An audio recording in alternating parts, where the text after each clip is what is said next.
I think art and stories in particular are very compelling, and they're very formative, and they're very powerful. And so it's important to handle them properly and to know the difference between a beneficial one and a harmful one.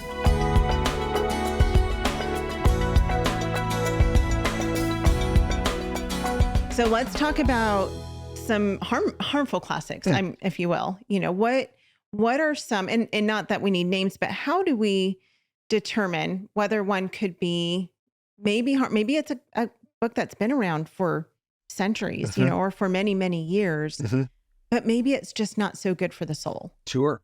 Well, that's a really good question. And I would be, to avoid that question is to say that reading doesn't really matter.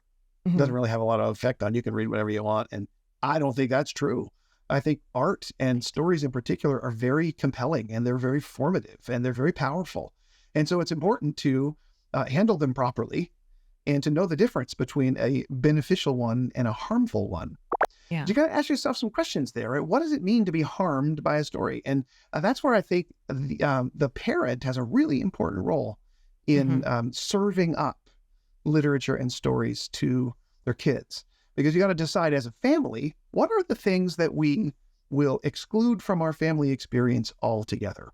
Right. Or maybe more importantly, when shall we begin to expose our students to the things in this world that we may not think are great? Right. Right. And that in the same way that we do that with movies, and the same way that we do that with the kinds of associations that we want them to have, the clubs that we want them to join or not join, we need to do that with their books as well. It turns out, though, that a lot of parents are quick, I think, to pull the trigger on books that they might find objectionable, and so risk missing an opportunity to teach their kids about the world in a very safe environment, because there's nothing safer than reading a book, a strange book, maybe even an objectionable book, in the safety of your own kitchen with your mom and dad as guides.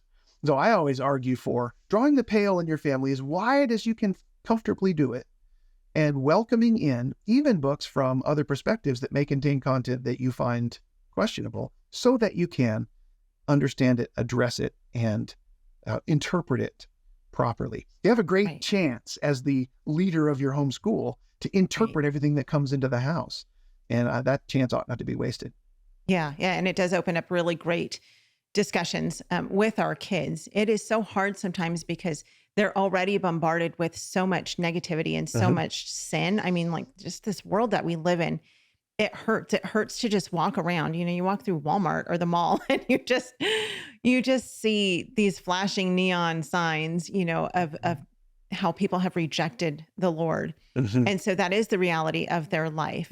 And I agree, we have to be discerning, but there are some things that under the protection of our home, that we can read these things with our kids, maybe not just hand it to them and say, go, lock yourself in your bedroom and read it, but read it along with our kids. And then we can have those open discussions, and we can talk about these things.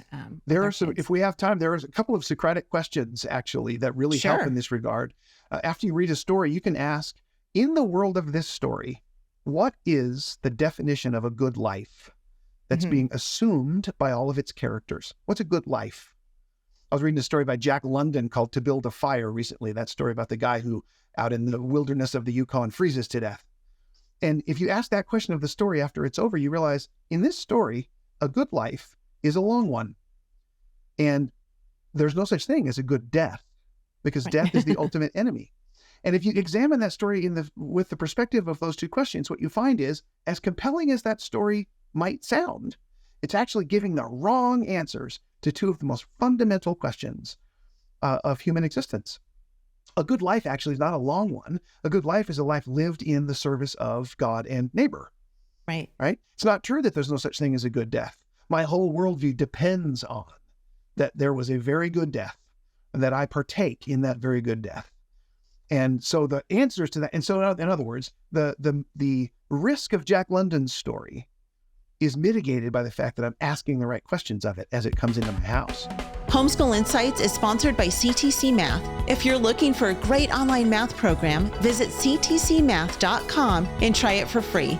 For more great homeschool inspiration and resources, listen to the Schoolhouse Rocked podcast every Monday, Wednesday, and Thursday.